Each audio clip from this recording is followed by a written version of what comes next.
গাইবান্ধার কামারজানি এলাকায় ব্রহ্মপুত্র নদে জেলেদের জালে ধরা পড়েছে প্রায় ৯০ কেজি ওজনের বিশাল এক বাঘাইর মাছ।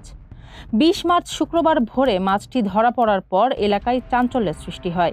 স্থানীয়রা জানান, জেলে মুস্তাফার জালে ধরা পড়া এই মাছটি ডাঙায় তোলার পর সেটির বিশাল আকার দেখে অনেকেই মোবাইলে ছবি তুলতে ব্যস্ত হয়ে পড়েন। স্থানীয়দের মতে, ব্রহ্মপুত্রে এত বড় বাঘাইর মাছ সচরাচর দেখা যায় না।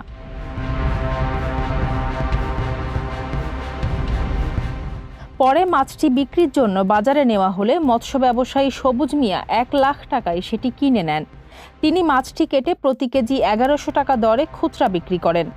উচ্চ মূল্য সত্ত্বেও ক্রেতাদের ব্যাপক আগ্রহের কারণে অল্প সময়ের মধ্যেই পুরো মাছটি বিক্রি হয়ে যায়। অনেক ক্রেতা লাইনে দাঁড়িয়ে নিজেদের সাধ্যমতো মাছটি সংগ্রহ করেন।